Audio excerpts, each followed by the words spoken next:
Assalamualaikum warahmatullahi wabarakatuh. Mangkaten Gus, kula lajengaken pertanyaan kala wau sampun dipun terangaken bilih salat niku dibagi enten syariat, enten hakikat, kalih enten marifat. Ingkang kula tanyakaken nggih menika wekdal Kanjeng Nabi Muhammad sallallahu alaihi wasallam Isra Mi'raj nrami perintah Allah Ta'ala menika arupi salat. Niku salat ingkang kados pundi? Niku mawon kula akhiri. Assalamualaikum warahmatullahi wabarakatuh. Assalamualaikum warahmatullahi wabarakatuh.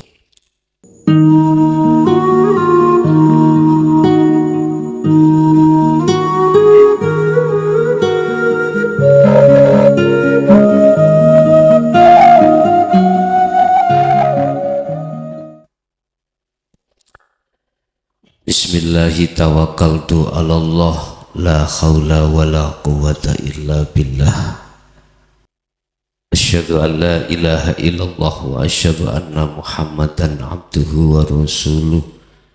Allahumma salli wa sallim ala sayyidina wa maulana Muhammadin wa ala alihi wa ashabi ajma'in. Qala Allah ta'ala la ilaha illa anta subhanaka inni kuntu minadh dhalimin.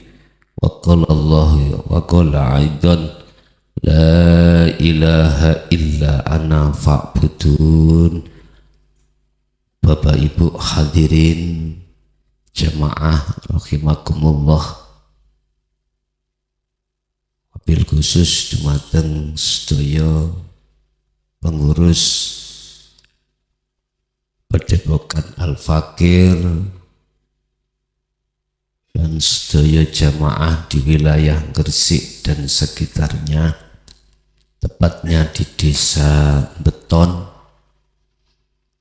Alhamdulillah, dalam kesempatan malam hari ini kita masih diberikan Allah satu anugerah, satu kenikmatan iman, ihsan, sehingga kita pada malam hari ini bisa melaksanakan ngaji bareng rutin, khusus membahas tentang bagaimana hati itu untuk menjadi hati yang fitrah. Untuk malam hari ini kami akan membahas terkait nurullah yang setiap saat dan waktu yang tertampil di dalam maqam muhadharah dan maqam mukasyafah, semuanya pasti di situ ada hidup yang tiada lain Allah Subhanahu wa Ta'ala.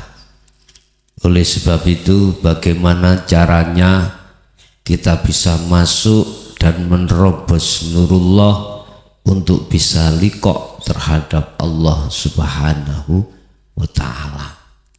Hal ini telah tertuang di dalam surat Al-Anbiya ayat 87, di dalam surat Al-Anbiya juga ayat 25, di dalam surat Toha ayat 14. Jadi ada tingkatan-tingkatan tauhid yang khusus pada malam hari ini kami akan membahas tentang masalah bagaimana caranya tahapan tauhid yang la ilaha illa anta sampai dumugi la ilaha illa ana di dalam maqam musyahadah. Tetapi Bapak Ibu, sebelum kami akan membahas terkait pemantapan muraqabah menuju musyahadah, anta menuju ana, di dalam Al-Quran ini diterangkan beberapa tahapan-tahapan umat Islam, khususnya dalam bertauhid pada Allah. Pertama, di dalam surat Al-Had ayat 62. Kita mulai kecil kemarin sudah diajarkan tentang masalah bertauhid pada Allah. Pertama, la ilaha illallah. Di sini ada dua pembagian. Kita dikenalkan di dalam Islam untuk bertauhid kepada Allah lewat la ilaha illallah.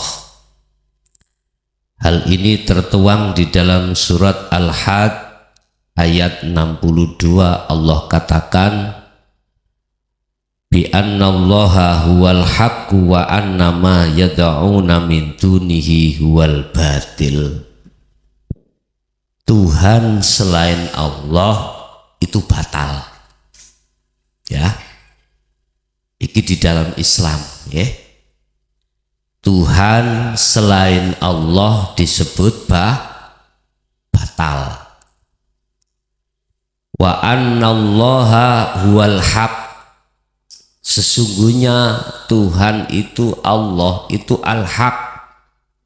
Al-haq itu berarti benar. Kita diajarkan seperti itu. Wa maduna, dan selain daripada Allah itu batal. Berarti unine tidak ada Tuhan yang wajib disembah kecuali Allah. Dah, ini tahapan tauhid pertama. Kita disyariat dulu seperti itu. Tetapi di dalam syariat pun juga kita diajarkan, di situ ada istilah nafi isbat.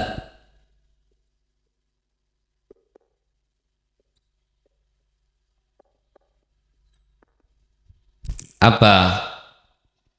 Kita harus meniadakan selain Allah dalam hati yang sudah masuk. Setelah itu kita menetapkan hanya Allah di dalam hati. Tapi kita tidak dijabarkan sampai detail pada saat itu. Yes, itu yang pertama. Nah, yang kedua, habis illallah, di sini ada illahua. Udah tidak memakai Allah lagi. Nama sudah tidak. Huwa adalah dia. Gitu. Huwa adalah dia. Ini kita diajarkan di dalam thariqah dzikir khafi. Ya, kalau di syariat kita diajarkan dzikir jahri. Afdhalu dzikri fa'lam annahu la ilaha illallah. Kita ketika masuk di dunia thariqah, kita akan diajarkan yang namanya dzikir khafi atau dzikir kolbi atau dzikir sirri. Bapak Ibu, nama-nama itu sama saja maksudnya. Makanya mengapa memakai huwa? Huwa itu bahasanya dia. Ya. Dia itu belum dekat. Belum dekat. Kita mengatakan dia itu orangnya tidak di sini. Di luar sana. Makanya kita dulu kan sering semuanya itu apa kata Allah. Jadi telunjuk kita mengatakan di atas, ngaten nggih? Dia yang bersemayam di ars sana. Gak mungkin sampai apa kata Allah telunjuknya ke bawah. Es dulu Pak ya. Tapi mun disalahke karena ini proses Pak ya. Proses kita. Kami tidak membahas satu dan dua, ndak. Ndak, cuman ini tak giring mulai awal cek gak paham sing wonten YouTube sing lagi buka niki lho Pak. Lagi buka YouTube mengenal cek mboten langsung bingung. Malam hari ini kami akan membahas masalah anta kalih anah. Anta di sini Allah menjelaskan di dalam surah Al-Anbiya ayat 62. Niki menceritakan kejadian Nabiullah Yunus ketika saat beliau itu ada di dalam perut ikan. Dan perut ikan gelap Pak, gelap.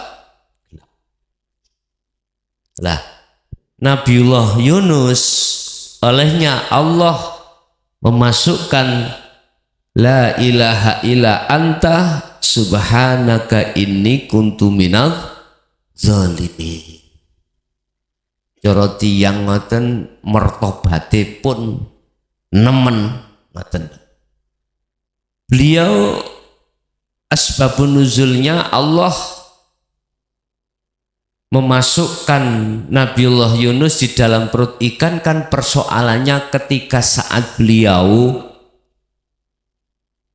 niki diberikan wahyu Allah di dalam surat Al-Anbiya 25 itu dia ku mengeluh Pak, mengeluh karena situasi umatnya itu tidak mau menerima kebanyakan. Apa wahyu yang dibawa oleh Nabiullah Yunus? Wa ma arsalna min qablika mir rasulin illa nuhi ilaihi annahu la ilaha illa ana. Jadi saya enggak membahas la ilaha illallah, la ilaha illallah mboten. Saya membahas la ilaha illa anta temriki. Beliau mengeluh Pak, umatnya ketika saat itu mayoritas menolak ajaran beliau. Menolak Pak, menolak. Ajaran yang dibawa beliau itu adalah untuk menyelamatkan ruh atau jiwa umat itu supaya tidak hatinya supaya tidak menyembah terhadap selain Allah. Cara sakniki ngoten nggih, mungkin kados kita membahas tentang ilmu hakikat niki. Membahas tentang ilmu hakikat, terjun di tengah masyarakat, tapi kebanyakan masyarakat itu mengatakan wadzalika dhalalatun, itu sesat.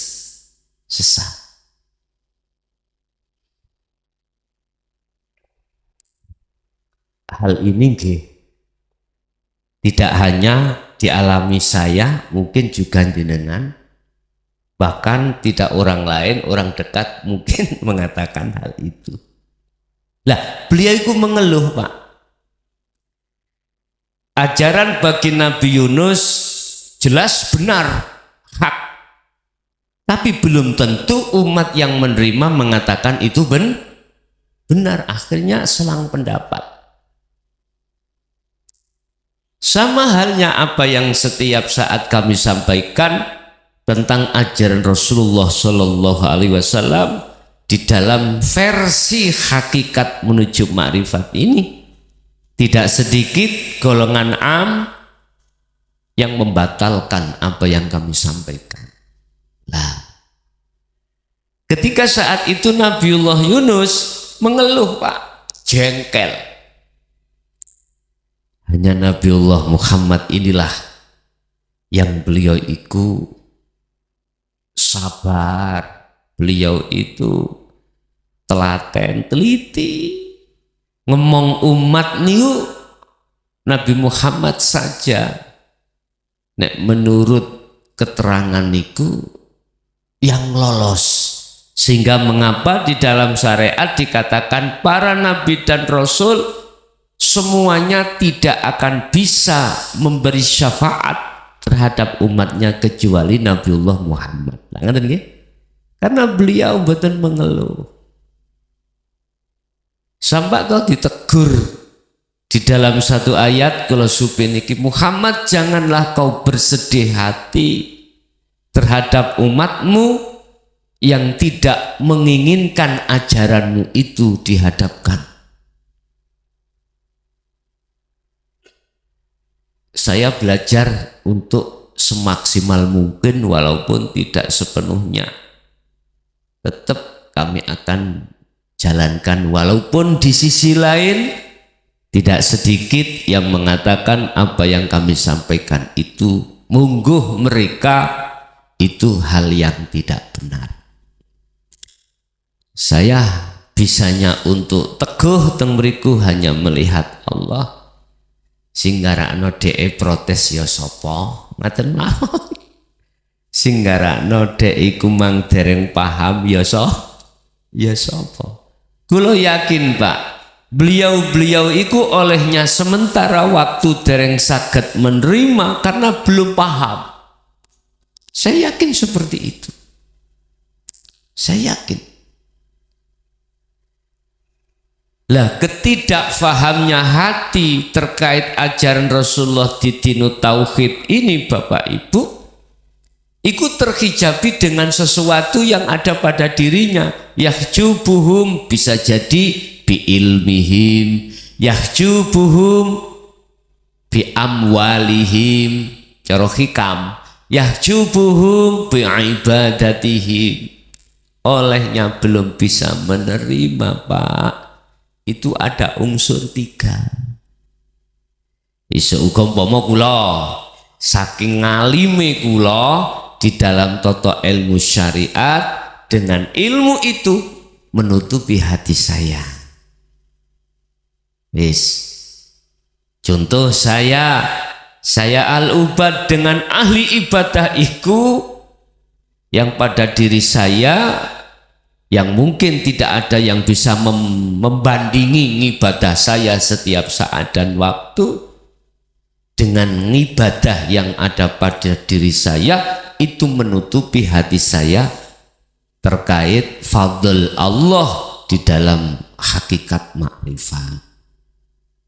Isya uga wa amwalihim, hijab itu berupa kemewahan, pangkat, jabatan, harta benda Pak. Wong aku wong sugih, aku pejabat dur dhewe. Lah nyapa aku ngikuti arek sik umur semi, sik tasdik wingi. Lah iku bisa menutupi pada diri saya. Bapak Ibu hadirin jamaah rahimakumullah, sebetulnya ilmu, ibadah, harta benda itu nggak bisa menutupi Pak, sebetulnya itu nggak bisa. Wong semuanya itu kegolong nurullah, kegolong makhluk. Statusnya makhluk kan bukan sakit nyapa-nyapa toh Pak. Cuman di belakang makhluk, di belakang nurullah ini Pak, ada zat hidup yang menutupkan.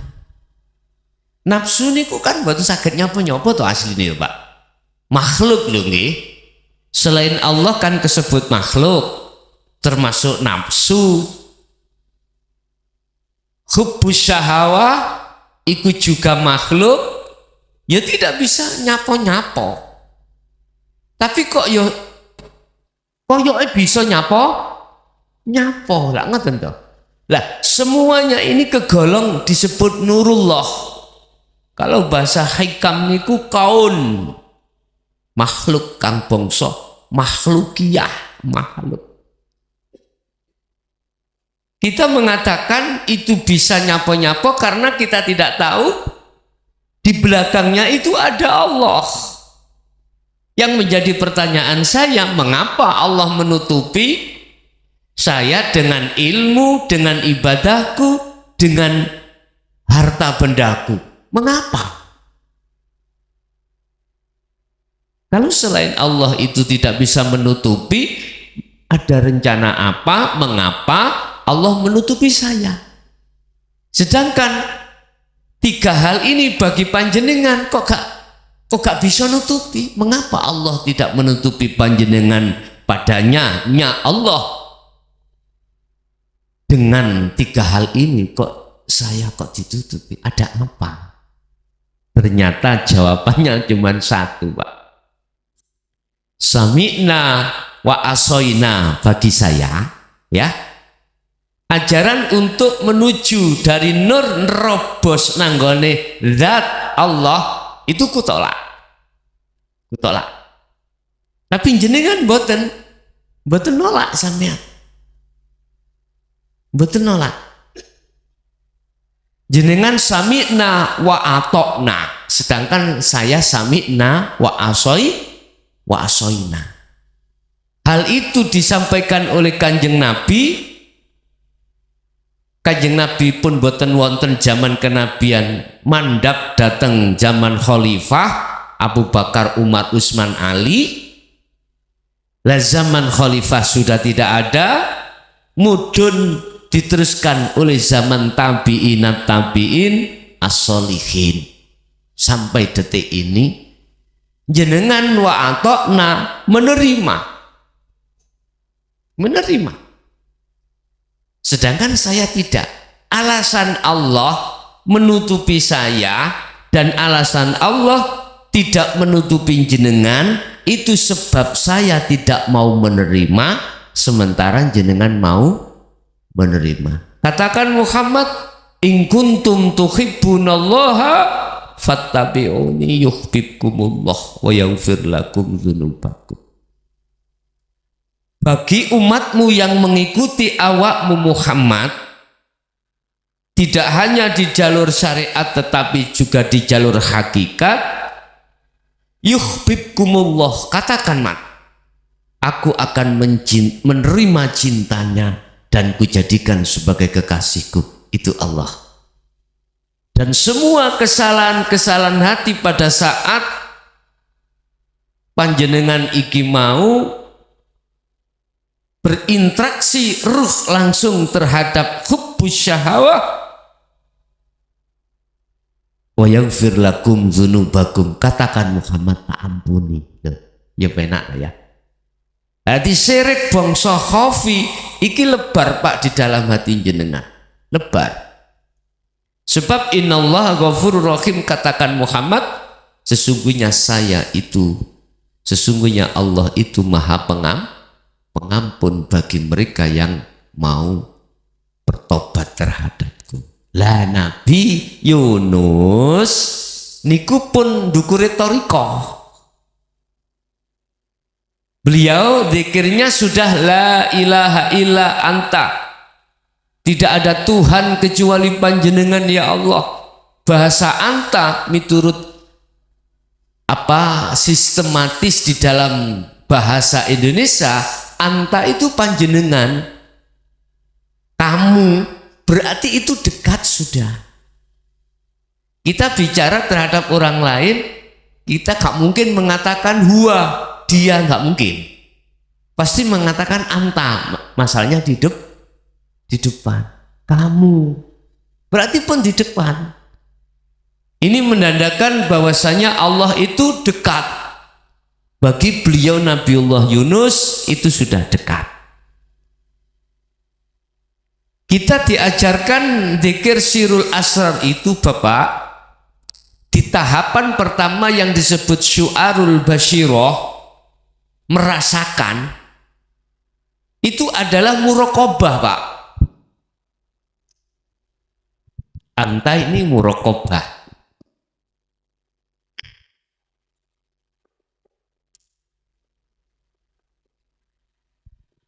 Tandanya dalam hati sampean iku sadar Pak, bahwasanya hidup dalam diri panjenengan dan di luar diri jenengan, di seluruh makhluk apapun baik gaib maupun kasar ini, hati sampean itu ada sambung rasa terhadap Allah.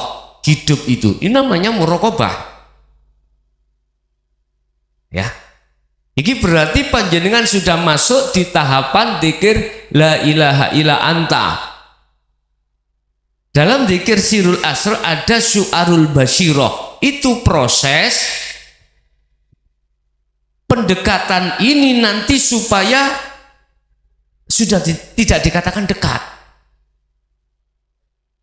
Muhammad, jikalau umatmu tanya tentang aku, katakan saya dekat. Nah, bahasa saya dekat ini Bapak belum ke ahad loh Pak ini.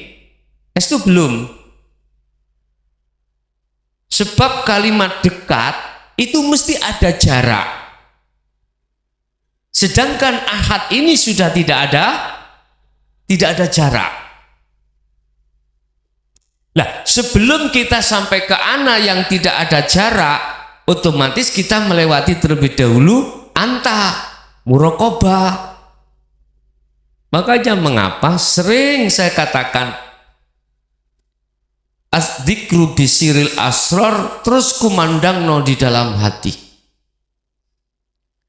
Jikalau sudah melewati syu'arul basyirah ke ainul basyirah, ya wes dikira aku. Wis tidak la ilaha illallah, tidak la ilaha illallah, la ilaha illa anta, ya ana.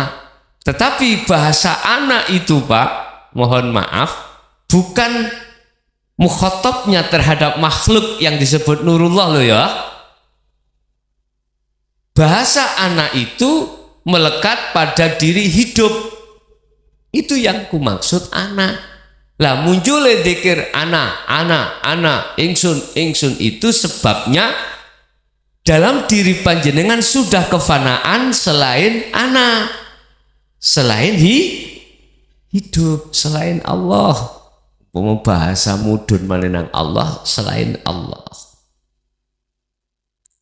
Sehingga bisa saya katakan zikir sirul asrar di tahapan pintu pertama syu'arul basyirah itu adalah menghilangkan kalimat anta, menghilangkan kalimat dekat, muraqabah.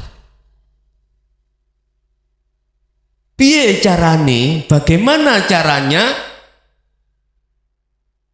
supaya lekas cepat dekat itu hilang, anta itu hilang, masuk di tahapan yang berikutnya, pintu yang kedua, ainul basirah. Dikatakan melihat Allah, ketemu Allah. Itu tatkala di dalam hati panjenengan itu sudah apa? Sudah tidak berlaku lagi nurullah ini, tidak berlaku. Rasa keakuan hamba di dalam tahalli itu sudah selesai Pak, sudah selesai. Lah, kalau bertanya bagaimana caranya lekas cepat anta ini hilang, kemarin dulu sering saya katakan, kalau toh dalam hati sampean iku mudahnya muncul aku Allah, mohon maaf ya, didorong dengan dzikir sir. Ya sir itu gaya tekan nanggone aku Allah. Sebab kula niki nek boten nyebut Allah susah, ati kula ngrasa anane Allah di dalam segala hal iku. Lah, ketika anane Allah itu susah, ingsun Allah itu dalam diri saya itu susah. Ya wis nek ngono terus saya digencorno iku mau. Ngoten carane. Lah, setelah kita mengalami muraqabah, di sini ada ma'rifatullah. Zikireh adalah ana. Ini diterangkan di dalam Al-Quran Bapak, yang ku tahu entah ada lagi atau dos pundi wallahu alam. Dalam 30 juz itu saya menemukan dua kalimat ini. Pertama di dalam surah Al-Anbiya ya, ayat 25. Kedua di dalam surat Toha ayat 14. Allah katakan, wa ma arsalna min qablika mir rasulin illa nuhi ilaihi annahu la ilaha illa ana fa'budun. Allah dawuh terhadap Muhammad, saya Allah maksudnya tidak akan pernah mengutus Adam sampai awakmu kecuali harus membawa wahyu iki sing tiba ilaihi annahu la ilaha illa ana, yaitu tidak ada Tuhan kecuali aku. Loh, artinya gimana tuh Pak ini? Gini, mudah dan sederhana. Rasulullah itu mendidik umatnya pada saat dulu yang disebut sahabat, nggih. Kalau menangi zamannya Rasulullah kan disebut sahabat. Itu menerangkan secara keilmuan dari wahyu ini menjadi seseorang yang makrifat Allah. Loh, ngeten ini. Sampai makrifat Allah. Dari sisi keilmuan. Tapi dari sisi substansi makhluk syahidnya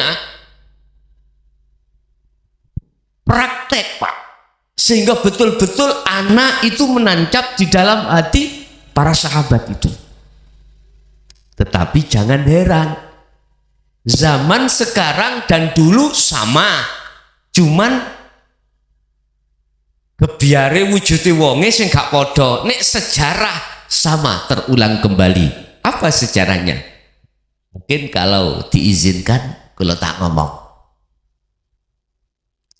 Ketika zaman Rasulullah niku para sahabat ada kelompok dua, Pak. Kelompok dua. Kelompok pertama jatuhnya ilmu ketika beliau sampaikan ajaran yang beliau sampaikan, itu ada dua kelompok umat pada saat itu. Ada kelompok yang menolak, ada kelompok yang menerima. Kelompok yang menolak di dalam Al-Quran dikatakan ya ayyuhalladzina kafaru. Kelompok yang menerima dikatakan ya ayyuhalladzina amanu, percaya.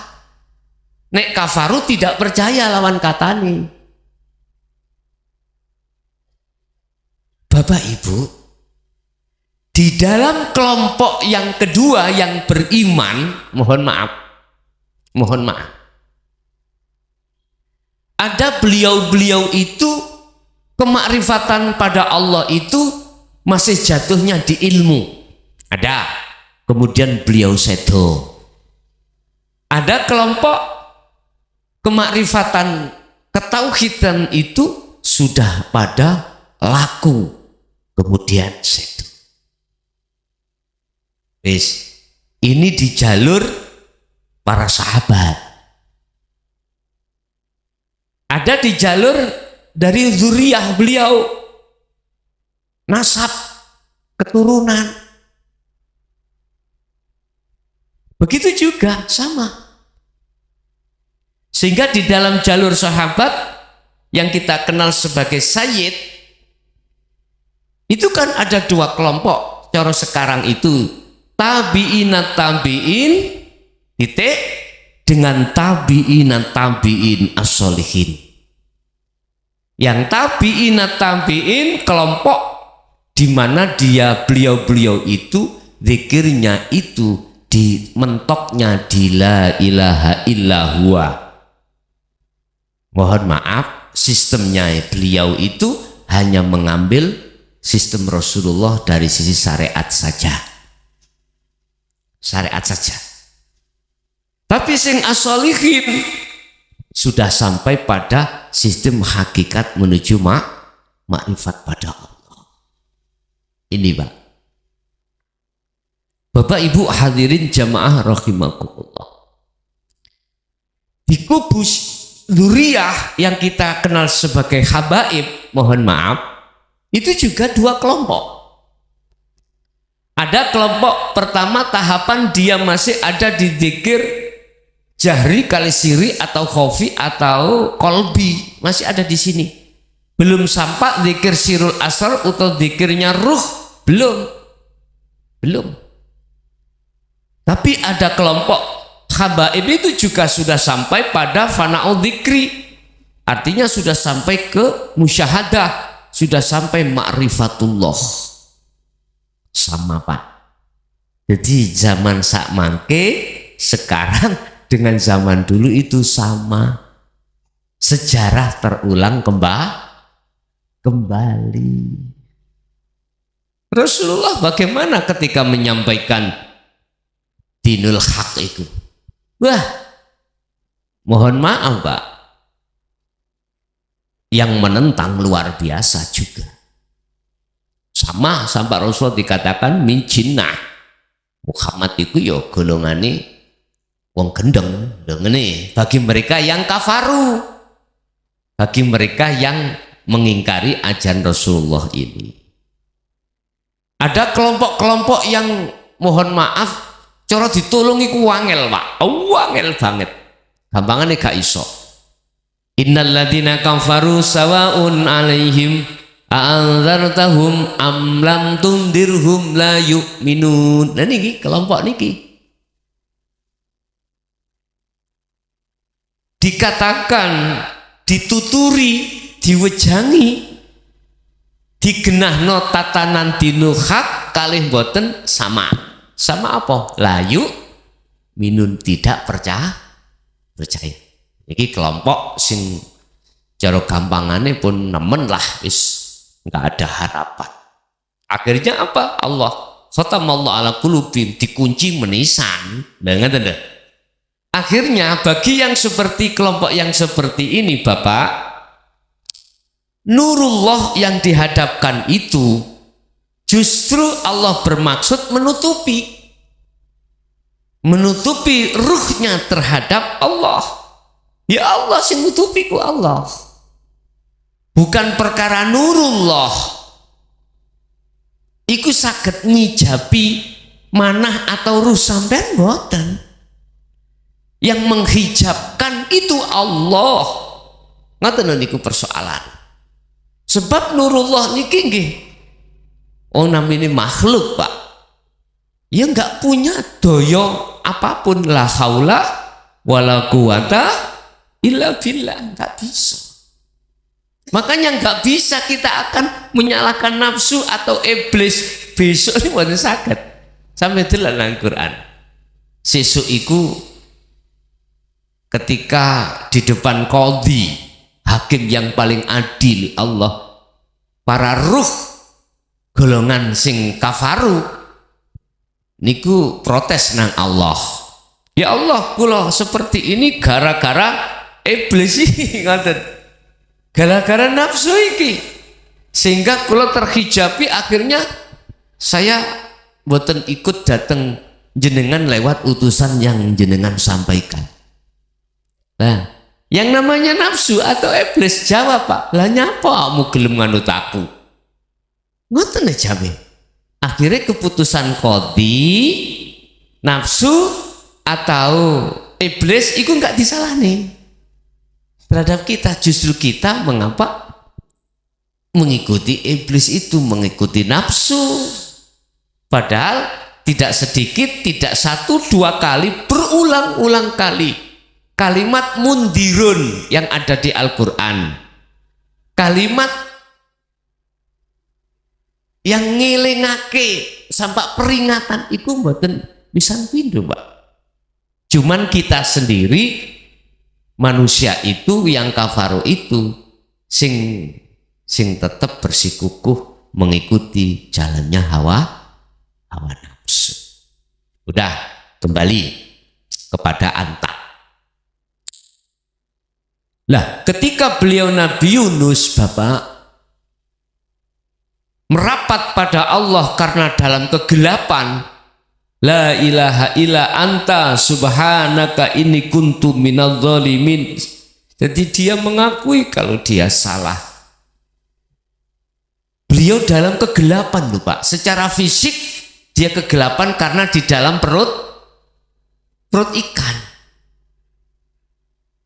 Apakah seperti itu maksud? Enggak Pak. Ketika kita, mohon maaf, masih mengatakan Allah dekat, sebetulnya ruh kita masih dalam kegelapan. Masih ada selain Allah, masih ada selain Ana, yaitu Anta. Mana si loro tuh Pak? Isi wonten kali. Ada yang menghadap, ada yang ada berarti kali. Dereng akad niki. Bapak Ibu, tadi saya katakan selain Allah itu disebut nurullah. Disebut nurullah. Cahaya Allah atau kaun makhluk. Sesuai dengan judul, di dalam nurullah itu ada rahasia yang harus diungkap. Apa? Dzatullah. Dzati Allah, sing tak maksud dzatullah itu hidup yang bukan sifat loh Pak. Sesuatu yang tidak bisa disebut. Sesuatu yang tidak bisa kau gambarkan dengan sesuatu yang lain. Sesuatu yang tidak bisa kau namakan atau ya apalah. Pokoknya intinya diem. Bapak Ibu, beliau Nabi Yunus sudah benar mengatakan subhanaka inni kuntu minadz zalimin, karena dia masih posisi ada di la ilaha illa anta. Iki nek cara bahasa syariat wis dawuh ukur Pak nggih. Wis dawuh ukur. Lah awak dhewe yakin ngerasa semuanya itu Allah tapi masih terlibat diri kita masih muncul, aran roh kita masih muncul. Berarti ada yang melihat, ada yang maksudnya surat Al-Anbiya ayat 25 ini Pak boten enten niku. Sehingga Muhammad katakan terhadap umatmu, la ilaha illa ana, tidak ada Tuhan kecuali aku. Artinya hati atau ruh ini harus bertajalli mutlak. Niki Pak, menetapkan keakuan Allah, keakuan aku Allah. Niki mungkin nek pun gemeter ning mana sampean Pak, aku pesen aja situ pun didalaken nak nggone wong gak. Tapi nek wis kadung keperucut ya apa maneh. Sebab niki penuh resiko Pak. Nanti akan muncul nek jenis keperucut, kebrodolan. Aku iki Allah, duduk mukhlason. Ngaten Pak. Lah itu datang tidak bisa direk sakit Pak. Laksana wong meteng Pak, nek durung wae babaran bayi kebelet mboten, kuat mboten. Bu, tak takok Ibu. Nek dereng waktune bayi didendenke cah cilik niku medal mboten? Mboten. Saya tidak bicara prematur loh Pak. Prematur. Saya tidak bicara prematur. Memang enek prematur, dianggap belum waktunya lahir. Tapi wis lahir, berarti iki yo wis waktune lahir, cuman aja prematur. Wis tah kados jenengan kali kula nek dereng senep, dereng kudu beol, dendenke yo raine metu. Lho ngaten. Artinya Bapak, la ilaha illa ana itu tidak akan pernah bisa muncul di dalam jagate ruh sampeyan yang disebut kolbun ati manakala anta masih ada, manakala ruh ini yang menghadap masih terlibat. Nah terus bagaimana? Ya udah ikuti aja perjalanan ruh ini pada Allah, sebab yang memperjalankan ruh terhadap Allah ya Allah sendiri. Ya udah, zikir itu sudah. Terus nek cara bahasa dalam surah Al-Ahzab Allah dawuh ya ayyuhalladzina amanu dzkurullaha dzikron katsiron. Udahlah, kamu zikir aja terus. Urusan kok dalam hatimu fana selain aku sing memanakmu. Cukup awakmu dikira terus. Nah, sudah saya katakan sirul asr itu sebagai kunci kemusyahadah, Pak. Sirul asr itu sebagai kunci untuk ruh itu bisa sampai ke musyahadah. Bapak Ibu,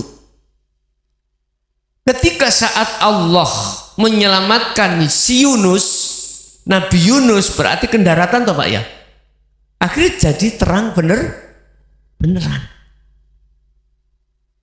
Artinya umat Islam yang hatinya sudah bercokol sajaroh, bercokol namanya pohon hubbus syahawah, bisanya hilang hanya satu. Jenengan harus sampai tingkatan tauhid la ilaha illa anta sampai la ilaha illa ana. Kalau tidak di situ nggak bisa, boten saged. Sebab kita kalau tidak masuk di situ, bener Pak lesannya la ilaha illallah, tapi hati zulumat, masih gelap. Artinya nggak bisa connect terhadap Allah. Niki nek cara bahasa Imam Ghazali di dalam kitab Ihya niku Pak, separuh kitab Ihya itu menjelaskan tentang tasawuf, separuh menjelaskan tentang syariat. Wahum kadibuna, dikatakan dia itu bujui Gusti Allah, lho ngoten nih. Tapi kita nggak terasa Pak kalau ya pada saat dulu itu loh ya. Nah, ketika sudah melebu tasawuf beda Pak. Ya Allah, ternyata aku selama ini bujuk ya Allah. Lesan ngomong la ilaha illallah, cuman dalam hati masih subur namanya pohon atau sajarah hubbus syahawah. Akhirnya gelap terus hati pada Allah. Sampai kapanpun Allah saya katakan samar Pak niku, alias gaib. Samarnya Allah, gaibnya Allah itu disebabkan karena hati saya tenggelam di dalam hubbus syahawah. Wonten mriku. Makanya harus dihilangkan, harus kita bego Pak, harus kita jebol Pak sajarah hubbus syahawah di dalam hati ini. Dengan cara ya harus kita naik pada zikir la ilaha illa anta wa. Terakhir ayat kalimat la ilaha illa ana ditutup fa'budun, Al-Anbiya 25 itu. Oleh sebab itu arahkanlah, sembahlah, madepo sira kabeh ing ingsun. Artinya yang ada di anta wajib sampai ke ana, paham nggih? Yang merasa Allah itu dekat wajib sampai kali kula mengatakan Allah tidak qarib, Allah tidak dekat lagi, harus sampai ke ahad. Ini gitu Pak ya. Akhirnya di dalam diri panjenengan iki hidup itu muncul ana. Terus ana pitakon, Gus kula kan dereng teng ana. Terus kula tak dikiran anak-anak angsal. Angsal. Yo aja ditokno. Ya wis, anak nek mudahnya bergelora di dalam hati sampean anak, sibukkan anak. Jadi wis gak zikir la ilaha illallah, la ilaha illahua, anta, jadi cukup anak. Wis gak Allahu Allah, anak. Tapi sampean ngomong anak, kudu ono rasa anak tenan lho Pak niki. Sebab anak itu yang wujud yang ada, ya. Itu akan nyata wujud yang ada itu manakala sesuatu yang diwujudkan itu sudah tidak ada. Adanya yang ada nyata di dalam diri Anda karena sesuatu yang diadakan itu sudah tidak ada. Cek bingung mboten kok. Kalau gini jenengan wis gak bingung, wis tekan wis kandian anta wis berlaku kok. Niki pemantapan Pak, pemantapan wonten mriku. Lah saya katakan selain anak itu semuanya nurullah. Makanya kalau kayak judul di dalam nurullah, ya dah, itu ada rahasia monggo banyak uang yang tidak bisa membuka. Makanya ayo digubah, ayo dipedar. Di dalam nurullah itu ada apa? Ternyata ada anak itu tadi. Yang bahasa sederhana saya katakan ada Allah. Kita kan kedali kok nang Allah di situ.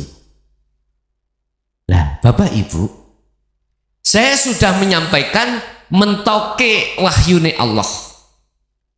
Ya. Surat Toha juga dikatakan innani anallah, sesungguhnya saya iku Allah. La ilaha illa ana, dan tidak ada Tuhan kecuali aku. Fa'budni, nyembah sira ing ingsun, ing aku. Aku hidup iki lho Pak, anak. Wa aqimis shalah, lationo awakmu salat lidzikri kanggo nang aku. Terus lationo salat. Lationo awakmu lewat berbagai macam persoalan untuk manunggal terhadap, untuk mengesahkan terhadap yes. Aktivitas apa wae jalankan. Akim niku bahasane tepakan. Terus lationo, tidak ada waktu kecuali berlatih. Lah latihane iku mau Pak, anta langsung ke anak itu. Dikiri sirul asrar digedekke, wis rapopo urusan kok anta hilang, dekat hilang, udah iku urusannya Allah. Yang penting kita jalankan apa yang disampaikan oleh Kanjeng Nabi di dalam Al-Quran. Urusan yang biji itu adalah Allah udah iku ranah Allah.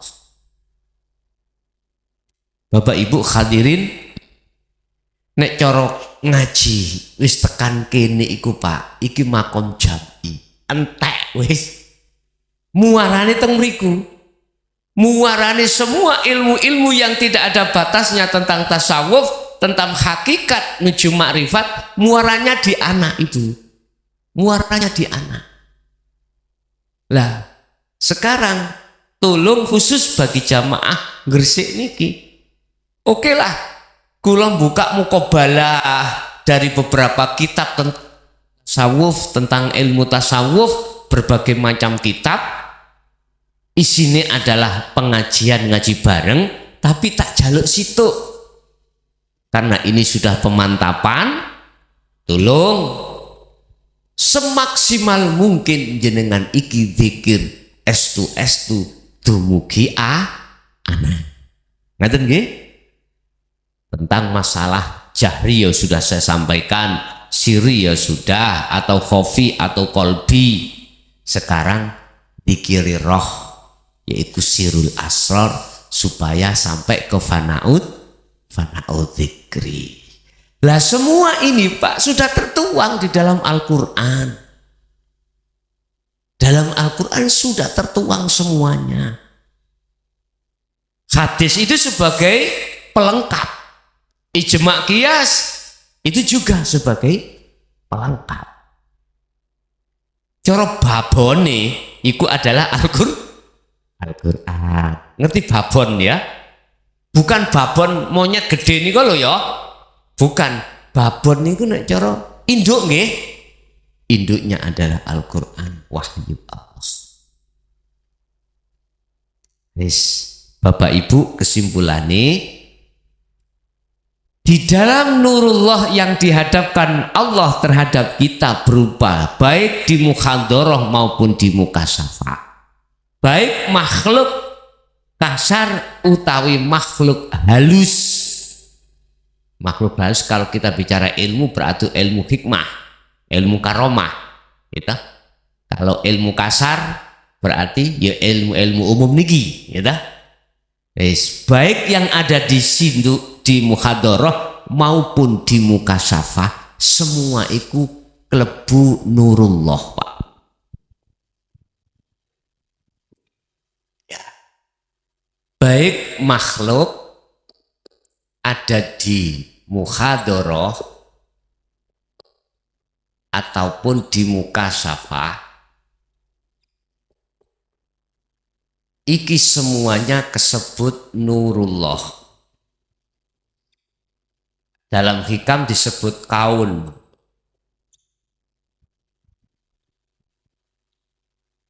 Ini manifestasinya sebenarnya anak. Manifest. Dalile di dalam surat Al-Hadid ayat 3. Allah katakan wal awwal wal akhiru wadzahiru wal batin. Aku son, umpama Gusti Allah ngomong, ben dikenal kau apa jenis hambaku, ben dikenal, ben isok ndeleng aku. Tak manifestno nanggone makhluk yang disebut nurullah. Jadi aku ngetok gak singitan, asalnya sembunyi misalnya nggih. Aku tak ngaton, tak ngetok nanggone umat, nanggone hamba, supaya hamba kenal aku lewat nurullah. Nur cahaya Allah, cahayane Allah. Jadi cahayane Allah disebut makhluk. Baik yang ada di mukhadharah maupun di mukasafah. Tetapi bukan berarti wujudnya makhluk iku wujudku. Makanya umpama kita bicara manusia, Pak, sak jagat niki miliaran apa triliunan jumlahnya, Pak. Pun di situ sing padha, mboten? Ada sifat wahdaniyah Allah. Ora enek sing padha. Sing lahir saiki ambek lahir meneh ora padha. Ora padha. Walaupun disebut dulur kandung. Dulur apa jenenge? Kembar. Iku tetep ora padha. Yes. Cahaya lampu niki, Pak, sing dadekno terang, iku wujude setrum. Lah ngoten nggih. Tapi wujude setrum duduk cahaya iki. Kita orang syariat mengatakan adanya cahaya ini menandakan ada setrum. Jadi kita orang syariat atau orang umum bisa yakin kalau Allah ada. Kalau Allah itu ada wujud, karena wujudnya dunia saisine, sehingga dunia dan saisinya sebagai dalil atau burhan adanya Allah. Cuman untuk menerobos ke wujud Allah di dalam wahdatul wujudnya nggak bisa. Karena apa? Karena terhijab. Terhijab oleh apa?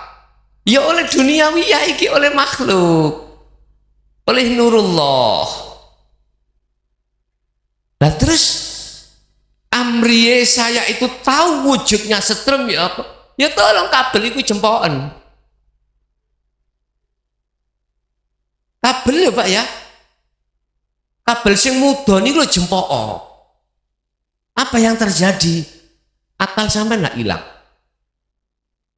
Lali. Sebetulnya kita itu sering, kita itu diincipno ketemu Allah. Waktu turu, enggak. Akal hilang tuh Pak. Roihan ini nggak ada, akal ini nggak ada, hilang pun. Dia tidak tahu apa-apa. Terus di dalamnya itu ada kejadian yang disebut mimpi. Kita mimpi di berburung gendeng gawa kelewang, melayu no mboten Pak? Melayu. Padahal mimpi. Jasad kita ya ada di situ. Lalu apa melayu? Kadang-kadang ngonten ku nek wis ngelilir, kadang mengkos-mengkos Pak. Ngimbas nang jasad. Artinya berarti manusia itu tidak hanya jasmani tetapi ada rohani.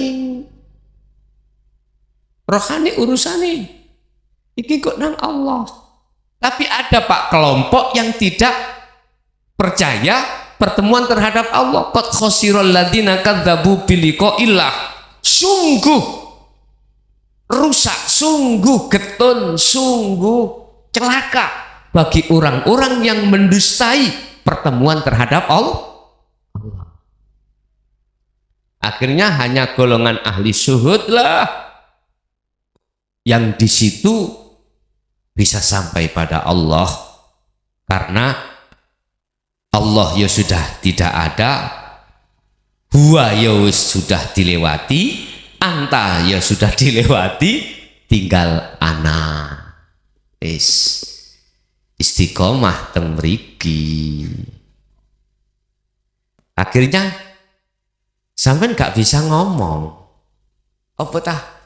Nurullah iku wujudnya Allah, ternyata kalau sudah ke dalam ke akad bukan.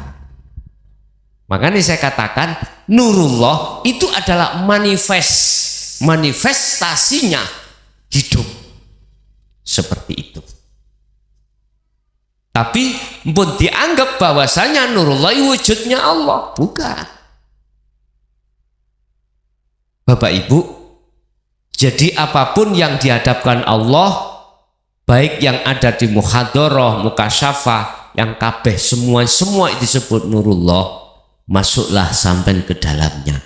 Hanya satu kuncinya, kalau kita bicara masalah zikir, berarti jenengan kuncinya ada di sirul asr, di pintu yang kedua, yaitu ainul basirah. Cuman sebelumnya dulunya itu ya berawal dari proses suarul basirah itu.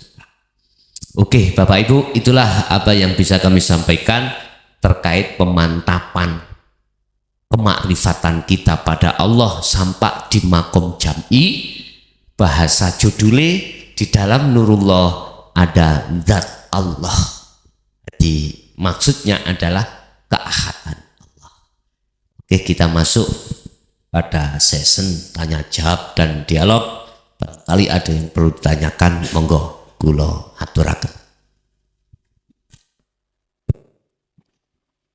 Assalamualaikum warahmatullahi wabarakatuh. Terima kasih atas waktunya. Kula badhe tanglet masalah pengamalan ilmu sekawan.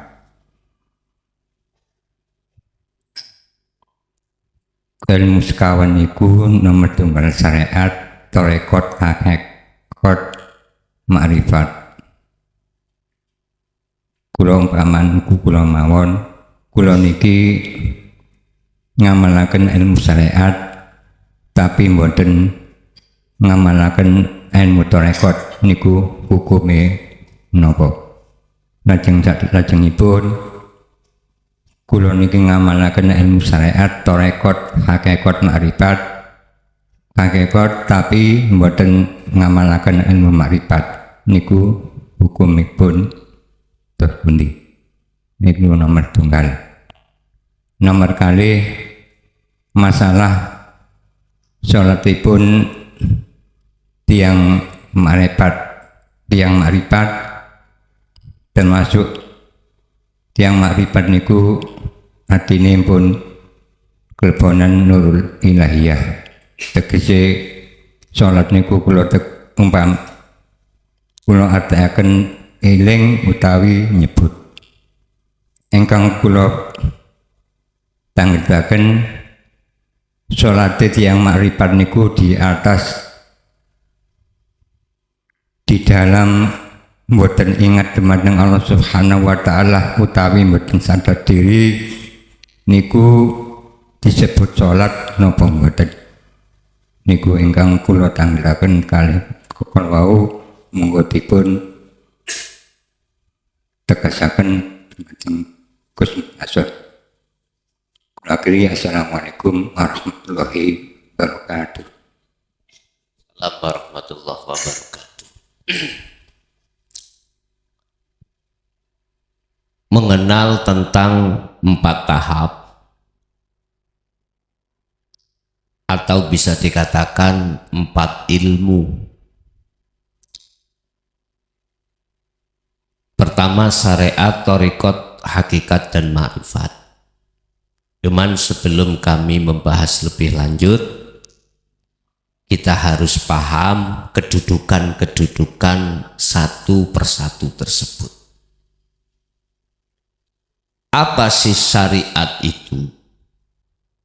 Syariat adalah satu sistem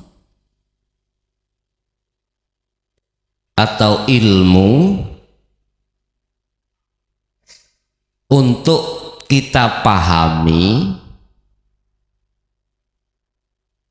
supaya benar ketika berthariqah.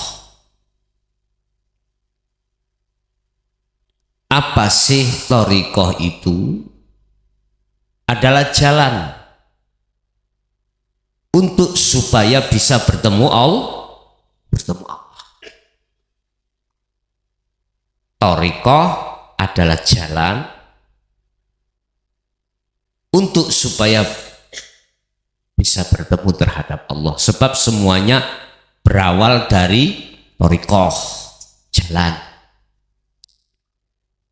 Innallaha huwa rabbi wa rabbukum fa'buduh hadza siratum mustaqim.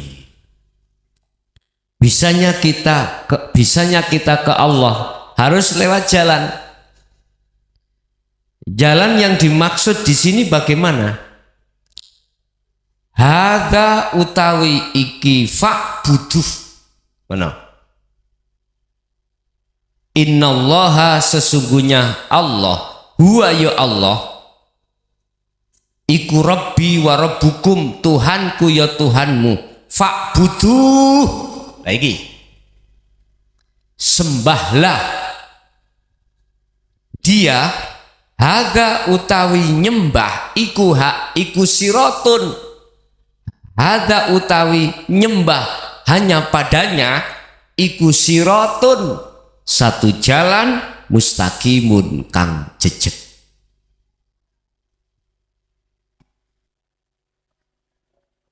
Kalau thariqah disebut ilmu sah-sah saja. Tapi mungkin kami katakan thariqah adalah satu jalan, dan memang jalan di dalam jalan itu ada ilmu, ya, untuk bisa sampai pada Allah.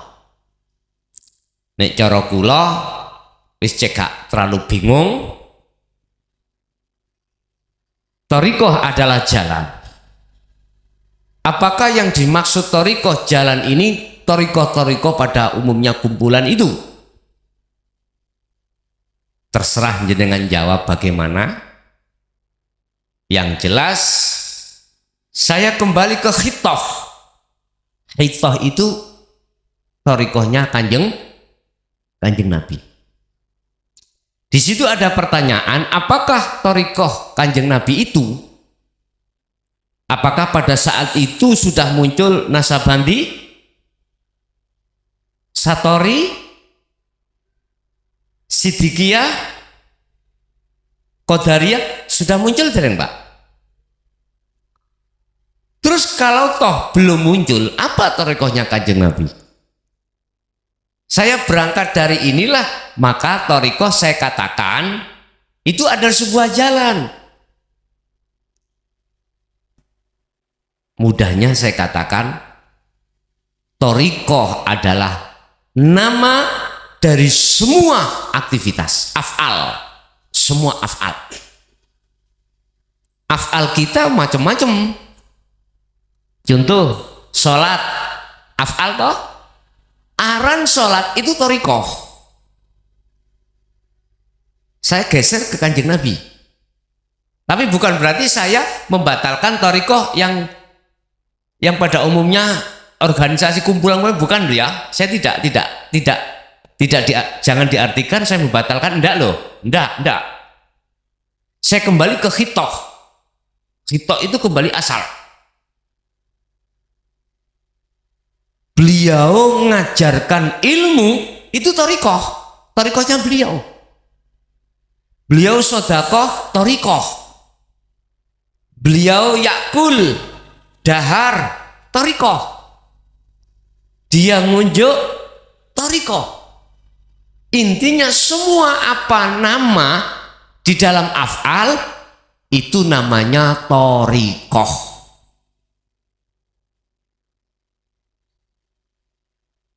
Itu yang namanya thariqah yang disiapkan Allah, yang dipersembahkan Allah terhadap kita supaya kita bisa bertemu Allah di situ. Dengan dasar Al-Baqarah 115. Walillahil masyriq wal maghrib fa ainama tuwallu fasamma wajhullah. Apapun kondisimu, apapun yang terjadi pada dirimu, aktivitas apapun, di situ ada wajah Allah. Di situ ada Allah, temui. Lah, satu contoh, sholat ikut thariqah harus diilmuni. Kalau sholat itu tidak diilmuni, ilmu syariat, bener apa salah? Jasa tinggu. Salah. Akhirnya sholat sampan macam-macam. Si A ono sing ngadep ngetan, si B ono ngadep ngulon, macam-macam. Mereka gak diilmuni. Kalau diilmuni ilmu syariah, di situ dikatakan kiblatmu iku ono kulon, ada di Mekah. Lah posisimu negaramu, kamu ada di etannya, di timurnya, berarti jasad harus menghadap ke barat. Makanya se-Indonesia nggak ada masjid yang imamannya itu ada di timur mboten enten. Coba secara syariat sampean nggih goro-goro ndeko masjid ya, beton gini, imamnya sampean ganti jeleh etan, wis geger Pak, gitu, wis. Lah fungsi daripada ajaran Allah yang dibawa Rasulullah di versi syariat itu batasnya hablum minan nas, artinya untuk mendidik jasad ini supaya bisa beretika dengan benar. Makanya berakhlakul karimah, sing akhlak iku istimaiyah, hubungannya dengan jasad. Jenengan ditotok ning ilmu syariat pada malam hari ini ngaji, ya tak? Kita sama-sama lenggah di bawah ilmu syariat, taklimnya, adabnya kita ya seperti ini. Mosok kula umpama karena ilmu syariat lu gunang pener tak? Lah, itu berarti karena ilmu syariat. Udah, berhubung manusia itu ada jasmani juga ada rohani, maka Allah juga mendidik rohani itu dengan ajaran yang dibawa oleh Rasulullah yang disebut bil huda wa dinil haq, aidinu tauhid, sering kita sebut sebagai hakikat. Apa hakikat itu? Tujuan. Dan tujuan itu punya sistem pengajaran ilmune kita paham, ilmu tasawuf atau ilmu tauhid. Lah, roh apabila tidak dididik ilmu ini, bagaimana bisa ma'rifat Allah? Lah wong sing kembali pada Allah itu ruhnya, jasad asal lemah balik. Urusan jasad gak iso balik gampang Pak. Moto merem ya jelas gak ketok. Pun gopo sampai nek mati terus gak diterki nang kuburan pun gopo. Nek betah ambune ya barno. Lah ruh niki wa inna ilahi rajiun, balik nang Allah iki bagaimana? Ini yang terpenting. Bukan perkara nih ilmu syariat gak penting, Pak. Ilmu hakikat ya juga penting, tapi lebih penting. Ini masanya khalidina fiha abada, selama-lamanya. Cuman heran saya di tengah masyarakat dipenting nong ilmu syariat itu, hakikatnya ditolak kebanyakan. Makanya Allah dawuh qad khasiral ladina kadzabu biliqaillah, sungguh sengsara mereka yang menolak, mendustakan pertemuan terhadap Allah. Iki berarti maksudnya menolak ajaran hakikat menuju ma'rifat. Sebab kelawan ilmu hakikat itu loh bisa liko datang Gusti Allah. Bahasane Quran balik mak kalame boten barang siapa mendustai ilmu hakikat, boten barang siapa yang mendustai biliko ilah, bertemu terhadap Allah. Lah sak durunge di situ kan ada proses, Pak. Jenengan sak derenge jadi guru itu ada namanya pendidikan dulu. Jurusannya apa sampai? Nah jurusanku itu nelayan, jadi guru ya susah. Jadi harus ada jurusan guru, ada pendidikan guru. Ilmune seperti itu. Lah kula ilmune matematika. Terus mari ngono nang SMA dikon nyekel bahasa Inggris. Ya mboten ketemu, Pak. Mboten ketemu. Ya aku jurusanku matematika ya delen matematika. Dene kedinasan iku SK-ne nak nggone Inggris ya boleh belajar mana iki. Ngelangi sambil minum air bulian. Nek mau matematika sudah langsung tandang. Berangkatnya dari ilmu. Kalau hakikat itu adalah sistem tujuan, bagaimana kita yang bersyariat sholat tanpa thariqah, hakikat tanpa makrifat?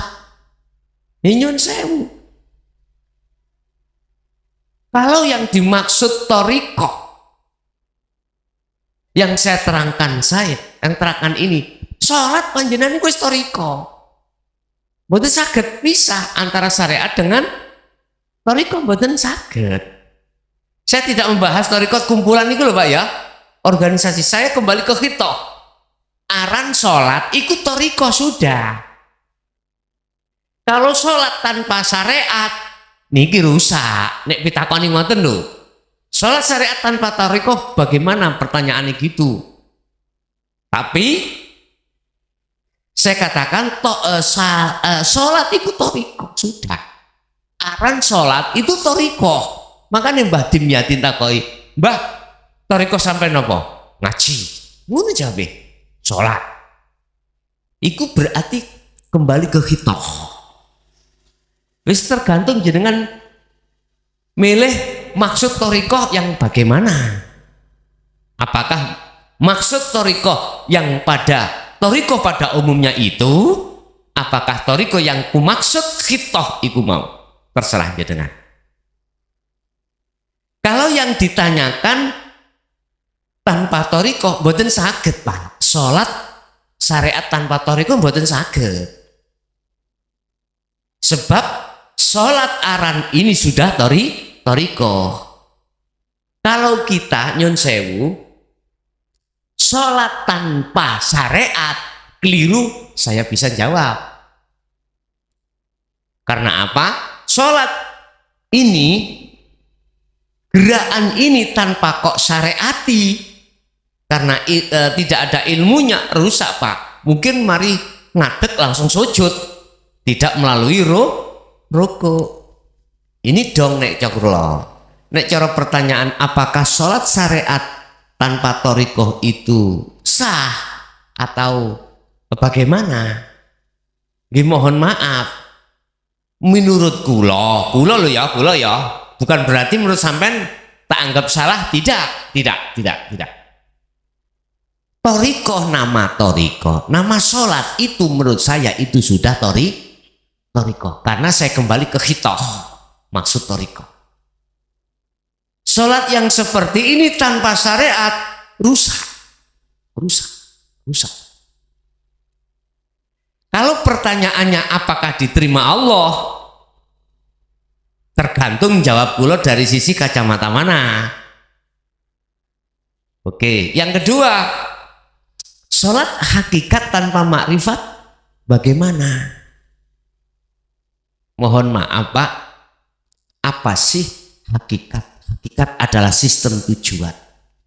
Tujuannya kita sholat kan madhep ketemu Allah toh, makrifat ya toh. Jadi antara syariat dengan makrifat itu tidak bisa dipisahkan. Sebetulnya bagi mereka yang sudah sampai pada makrifat Allah nggak bisa dipisahkan.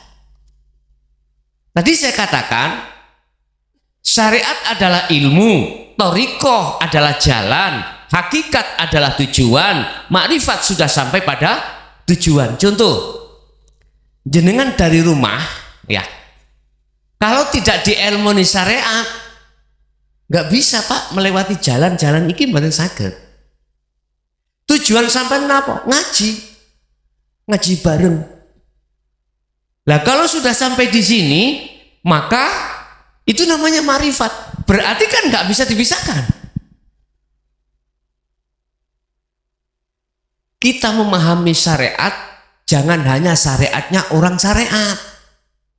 Kita memahami syariat adalah seluruh ilmu. Makan itu thariqah. Ilmu untuk makan yang benar itu syariat. Tujuan sampai nopo? Mangan. Wareg, ngoten ya. Iki bahasa kacamata syariat benar.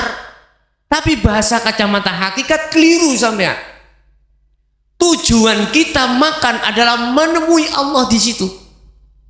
Sebab tanpa Allah bisa terjadi af'al makan, mboten saged. Roh ini Bapak, tolong jangan dicampur dengan jasad.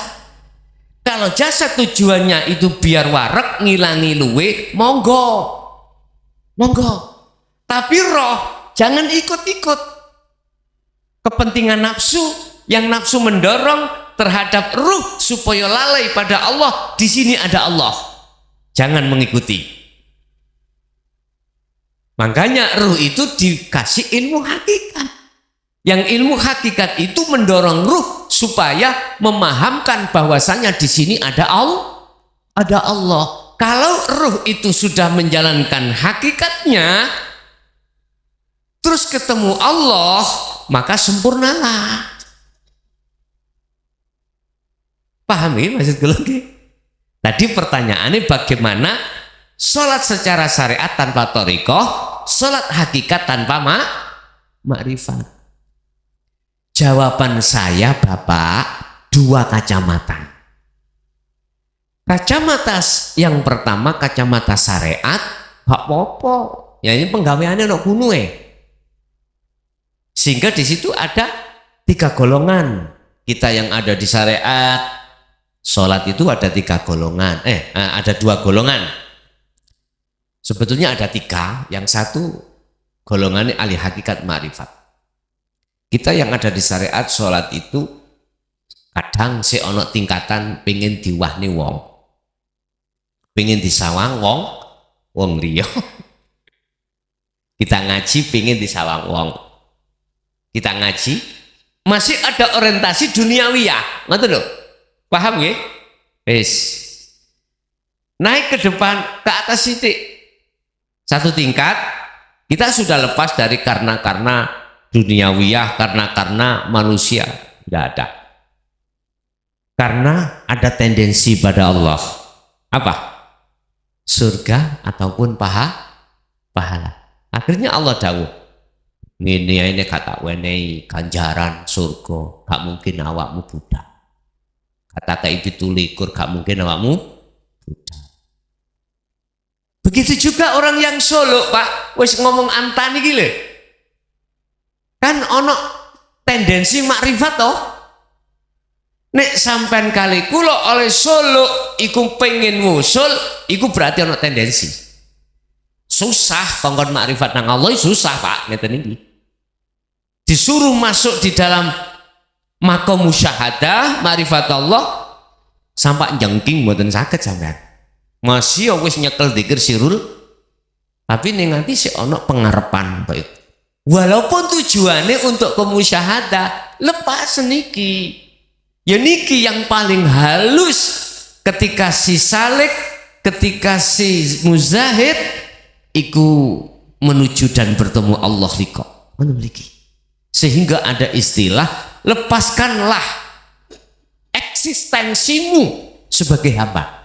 Lepaskanlah keakuanmu, egomu yang dzikir. Lepasin. Makanya napa apa dikongkon laku wae su'an basir nuju ainul basyiro iki urusan sing biji Allah. Nah, wis iku maksudnya biar sampean kali kula gampang dilepas keakuane makhluk. Ngoten lho. Ketika iku lepas baru langsung yaiku musyahadah. Wis kacamata syariat ya sah-sah saja. Karena memang perilaku kita ada di syariat kata dua hal. Yes. Bagaimana kita memandang dari sisi kacamata hakikat? Ya opo sampai iku mau tujuan iku nek durung makrifat ya gak iso diterima lah. Mboten saged. Mboten saged. Hakikate ilmune wis kenceng, Pak. Tapi gak makrifat Allah. Berarti ya gak salah. Padahal Allah dawuh fa'budni wa aqimis shalah lidikri, ketemu aku. Lo gak ketemu hatiku ketemu pengharapan itu tadi surga dan lain sebagainya. Mboten saged Pak. Intine nek dereng jebul makrifat hubitat a'maluhum wa malahum min nasirin. Apa tumon isok ning diterima ning akal Pak, nyun sewu. Cara kula ngono ya. Isok melaku Pak. Karena ono sikile. Terus apa iso aku tekan kene? Wong dalane gak roh ya aku. Ya ora ono sing ngeterke. Dikongkon budal dhewe. Dalane ora ngerti. Sebab apa ora ngerti? Jagati hatiku sik gelap. Dalan-dalan reneng listrik. Sepeda yo matek kabeh lampune. Dadi mlaku yo gak ketok apa-apa, merga gelap. Apal jawab enggak mungkin tutuk kene. Enggak mungkin makrifat ning kene ya. Tujuan saya, hakikat saya ke Gresik, ke Beton, gitu. Apa bisa sampai dumugi makrifat ketemu sini? Mboten saged. Jadi walaupun sholat secara hakikat tanpa makrifat, yura iso. Kalau kita bicara masalah sholat hakikat itu kan sholatnya ruh, bukan jasad. Kalau syariat sholatnya jasad. Kalau ruh, kalau hakikat sholatnya ruh untuk bertemu Allah. Lah iki gak makrifat ya gak iso. Iki cara kula ngoten, ilmune wis tekan ilmu makrifat. Makrifatku iki makrifat ilmu, belum makrifat laku. Jadi paham bentuke saya, tapi belum makrifat laku berarti belum praktek. Makanya kula ngaji dalu niki apa penekanan untuk semakin ditekan prakteknya untuk terus untuk selanjutnya tadi sekedap.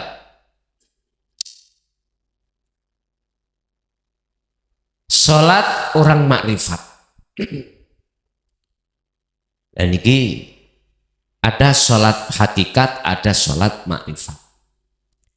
Kalau saya katakan salatnya orang makrifat, itu saya katakan sebagai salat daim, salat sing langgeng, ya.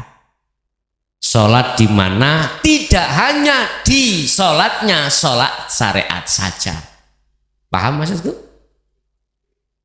Makan yo salat, rokokan yo salat, macul yo salat. Sing salat iku rohnya bukan jasad, maksud saya. Dikatakan salat makrifat, ketemu Allah di situ, tandane jenengan sudah kefanaan keakuannya. Berarti sing macul Allah, aku sing macul, tapi aku Allah, ngoten lho. Tapi yo ojo ditokno rek. Sing macul iki Allah.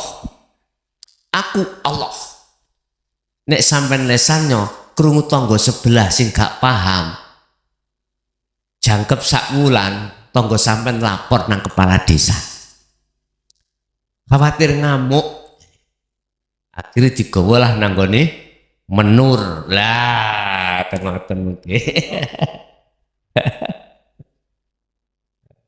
Salat apa terhadap orang makrifat ini? Inilah yang kami sebut sebagai salat daim. Daim iku langgeng, ya. Karindila kita di dalam makrifat itu kan ada golongan 3 toh Pak. 1 fana, 2 kamil, 3 bako. Jadi langgeng niki berarti wonten maksum, langgeng niki wonten sing makrifat bako. Lah sing fana dan kamil niki belum disebut kelanggengan. Cuman dia bahasa langgengi terus menerus tanpa ada jeda apapun. Nek fana dan kamil kan ono jeda itu Pak. Kadang sholat rohnya, kadang tidak. Kalau yang ditanyakan sholat makrifat, orang makrifat itu tidak hanya bertemu Allah, ruhnya itu dikala jasad ini syariat saja. Jasad perilaku opo wae, roh itu selalu bertemu Allah. Nggih. Wonten melih monggo.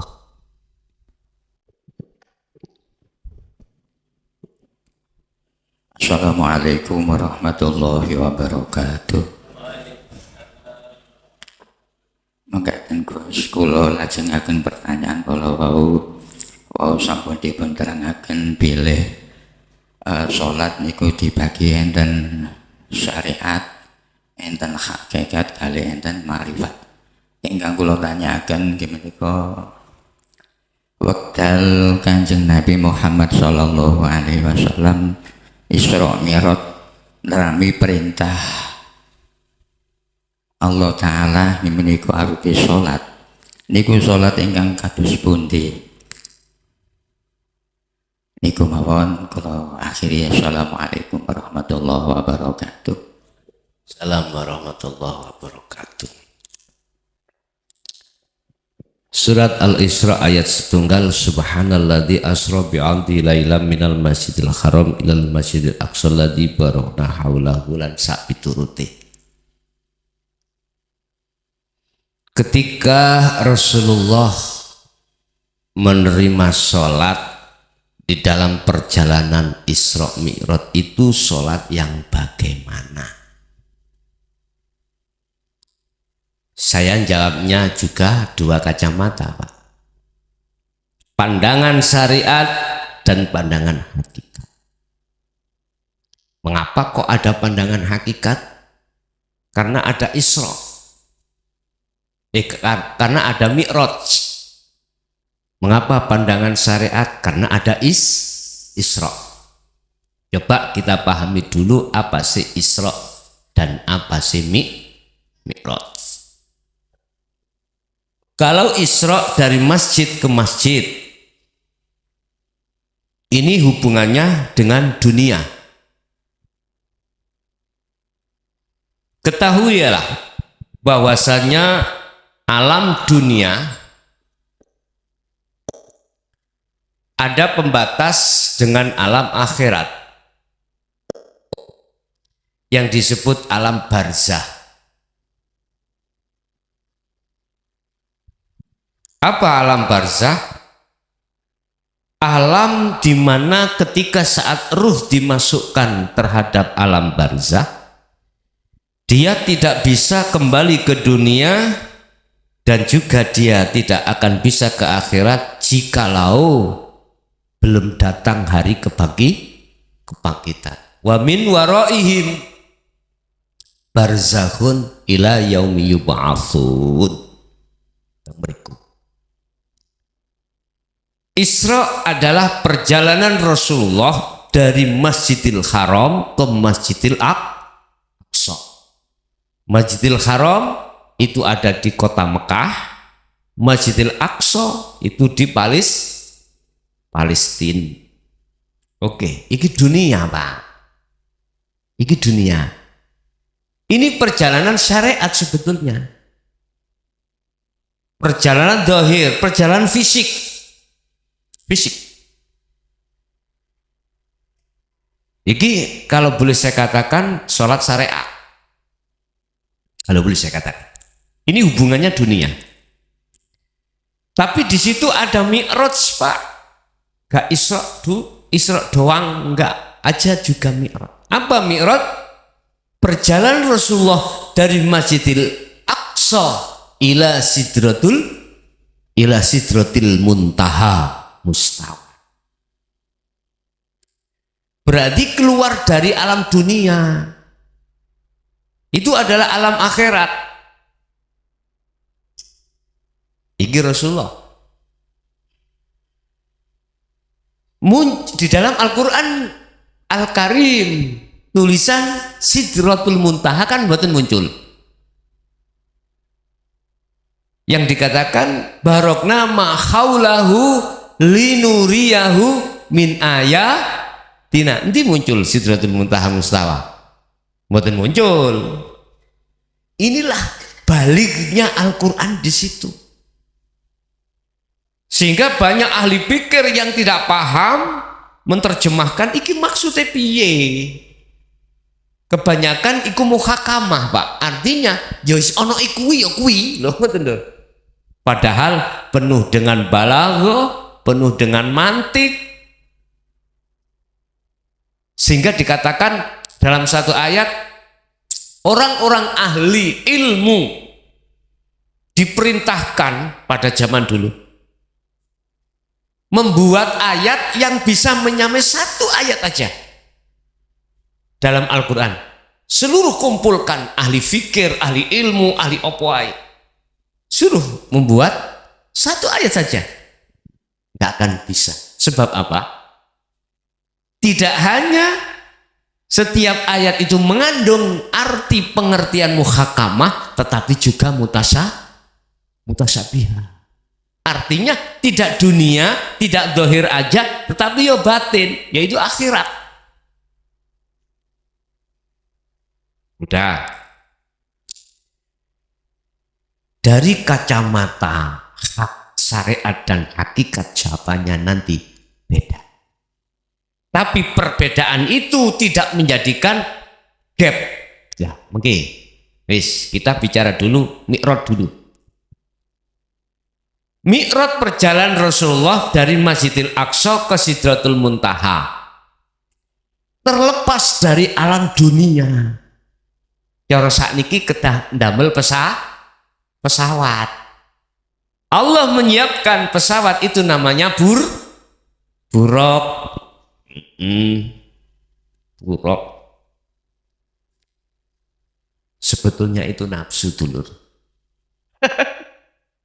Nafsu Gusti Allah ngedokne iku ya burakmu iku. Tapi kita menjadikan tidak untuk menyembah Allah, menyembah selain Allah karena burake liar.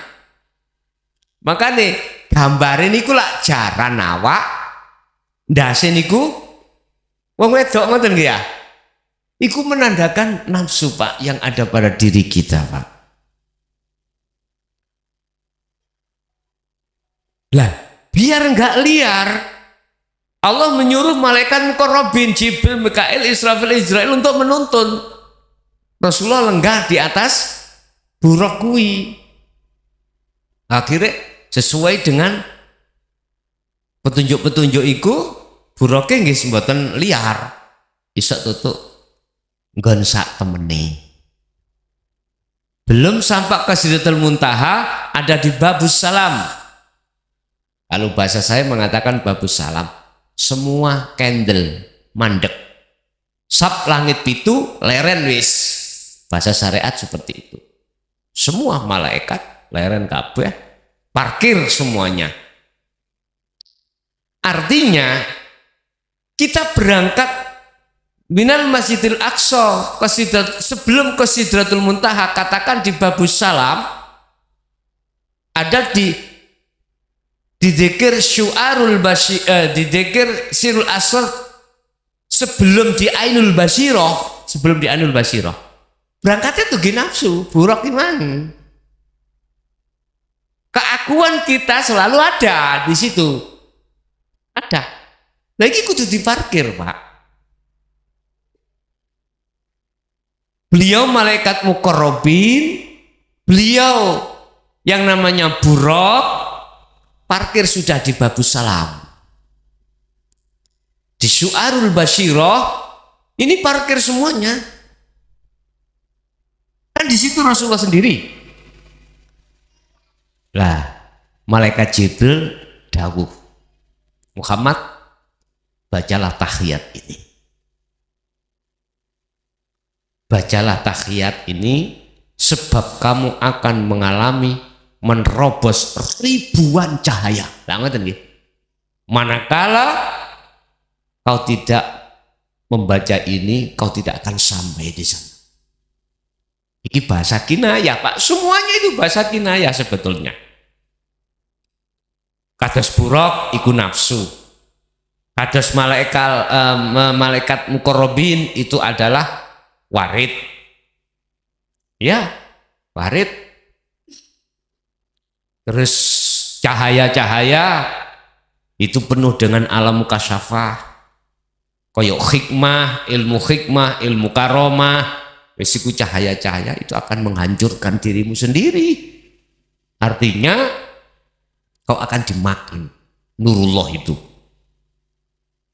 Akhirnya kau tidak sampai pada Allah. Itulah kula sing terhijabi dengan ilmu hikmah. Dengan ilmu hikmah itu saya merasa diri saya yang alim, merasa diri saya yang sugih, merasa diri saya yang ahli ibadah. Akhirnya ketutupan gini ku. Nah ini kudu diparkir semuanya. Ketika sudah diparkir, membaca tahiyat, apa sih penghormatan? Ngucap salam pada Allah. Gini ki Bapak ingkang kula maksud jenengan notok pintu musyahadah wonten Ainul Basyirah niki. Tahiyatnya, tahiyat kan penghormatan. Ketika sudah sampai beliau di Sidratul Muntaha Mustawa, secara kesimpulan Rasulullah dapat perintah sholat 5 waktu lah, menurut bahasa syariat yang asalnya 50 waktu. Sehingga dengan begitu kami jawab dari kacamata syariat, sholat 5 waktu yang harus dilakukan oleh jasad. Paham? Jasad ketika melakukan sholat 5 waktu, manakala ruhnya ini belum bisa masuk ke Sidratul Muntaha, maka sholatnya itu tidak sesuai dengan Quran. Allah dawuh hafidu ala sholawah wa sholatil wusta wa qumu lillahi qanitin ay khosyiin, wajib khusyuk. Akhirnya jangan heran kalau kita sholat, kita wong syariat iku Allahu Akbar atine kadhib nang Allah, goroh. Hati ini masih menyembah selain kadhib tuh Pak. Kadhib itu goroh. Lah Pak mau madhep nang Allah, ketemu Allah, akhirnya ketemu apa? Gendruwo. Ketemu drumwu kang rupa hubus syahwat. Loh, kita jujur Pak. Manakala kita masih mengenal sholat yang dimaksud 5 waktu saja di dalam syariat, tubuh kita melakukan hal itu, ruh kita belum mengenal sholat secara hakikat, mohon maaf, sumpah mohon maaf, permisi saya sendiri hatiku lalai dari Allah. Hatiku menyembah selain Allah, ruhku itu menyembah selain Allah. Dikarenakan apa? At-takatsur, Allah katakan alhaakumut takatsur hatta zurtumul. Di situ Pak, nang Allah. Ini saya, entah panjenengan. Walaupun saya statusnya misalkan sudah menjadi ulama di mata manusia, tidak hanya levelnya kabupaten, saya nasional. Umpomo tidak hanya nasional, saya sudah internasional. Loh, manakala terjadi pada diri kita sholat yang seperti itu, introspeksi, lekas introspeksi. Sebab kita wis kadung dipuja-puja umat loh Pak, di kiai-kiai dibuat panutan umat. Masa sih kita akan mutune sholat ya gitu-gitu aja? Lekas. Ini saya motivasi loh Pak ya. Saya motivasi. Saya ngeritik tapi bangun. Dasar kula surat Al-Anbiya ayat 25. Ikuti Rasulullah dengan sempurna. Quran ini loh Pak dawuh wajib khusyuk wakumu lillahi qanitin, tegakkanlah kuwi salat kuwi qanitin ay khosyiin, wajib khusyuk. Khusyuk itu kudu sampai makrifat Allah. Umpama kula wisin Pak, umpama kula lho wisin ngaku-ngaku dadi imam, ngaku-ngaku dadi alim, tapi salatku sik kaya ngene iku wisin nek cara kula. Mending lho ya. Wis kula nok mburi dhewe wae. Gak usah ono kula Pak kula. Makanya di antara kita semuanya ayo belajar sodik ing ngersa dalemipun bendoro kita, yaitu Allah Subhanahu. Carane wis genah digenahno sane. Wis. Hakikat kacamata bagaimana Isra Mi'raj itu? Salatnya ruhani iki. Sehingga maunya kan muncul 50. Kok tadi muncul gangsal 5. 50 itu maksudnya aktivitas kita setiap hari maksimal itu jumlahnya 50. Kadang-kadang ya gak ono 50. Nek dihitung nyambut gawe, bekerja, ngeloni bojo, ketemu anak, makan, minum, total kabeh iku kemaksimalane 50. Artine roh iki salate lebih dari 5 waktu. Salat monggo sapa sing kaya ngene? Salate wong sing wis khusyuk, Pak. Salate hati yang sudah keahad pada Allah. Makanya saya setuju.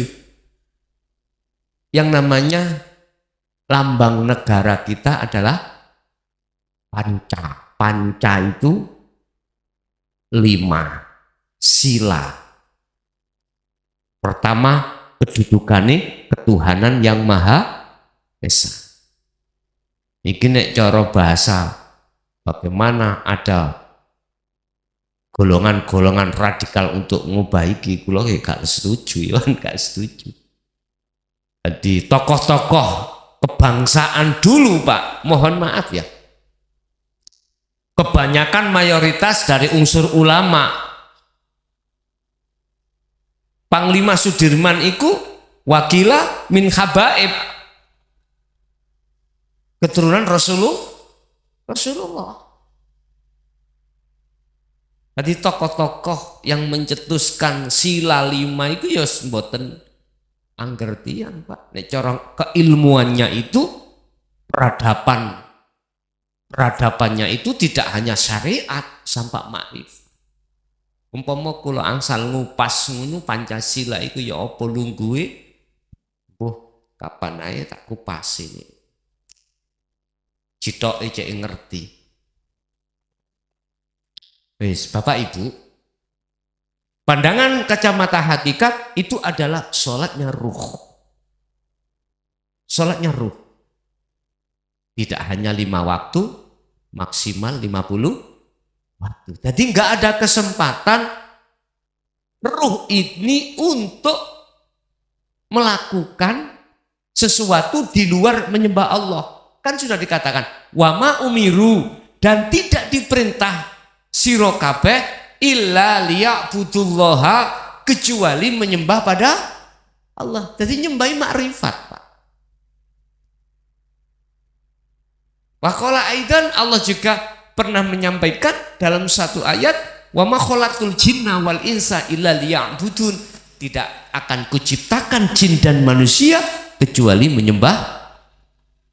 Dari situ silakan jasad iki melakukan apapun, monggo Pak, karena mulai Masjidil Haram ke Masjidil Aqsa ketemu macam-macam persoalan.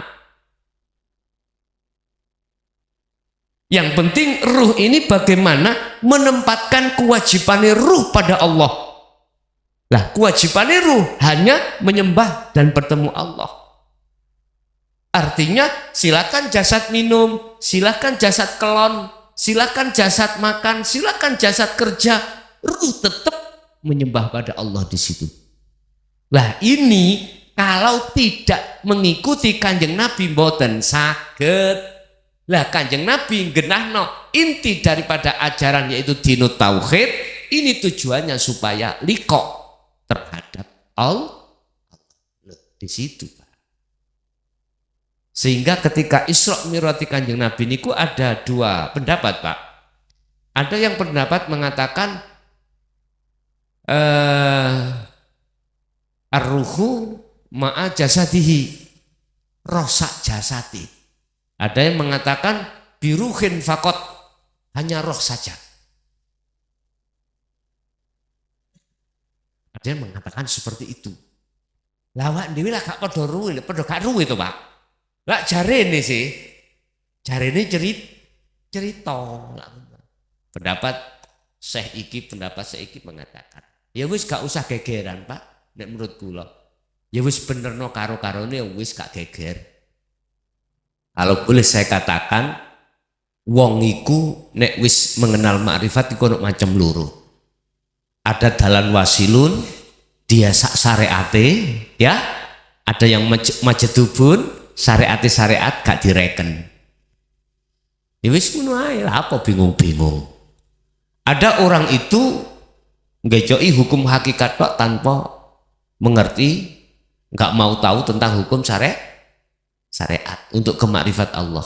Ada orang memegang hukum hakikat kemakrifat itu juga ada keseimbangan dengan hukum syariat. Iku sistem wasilun. Ya terserah sampe milih pundi. Kula sih gak wani nyalahno. Wong iku tujuane ya nang Gusti Allah. Ya sebabana. Jadi disitulah Pak jawaban kula dari kacamata mana saya menjawab. Nek kacamata syariat ya sholat 5 waktu iki zuhur asar maghrib isya subuh. Tapi Allah dawuh hafidu ala sholawah, sholawah itu pirang-pirang sholat. Wassolatil wusta, ada sholat di tengah. Lah iki apa sih maksudnya sholat tengah? Nah, sholat roh, sholat hati pada Allah. Iki kan dulu nggak pernah diajarkan di tengah syariat, Pak. Memang klasik. Jenengan akan diajarkan sholatil wusta di situ nanti. Nek wis munggah ning hakikat nuju ma'rifat. Nggih. Wonten melih monggo.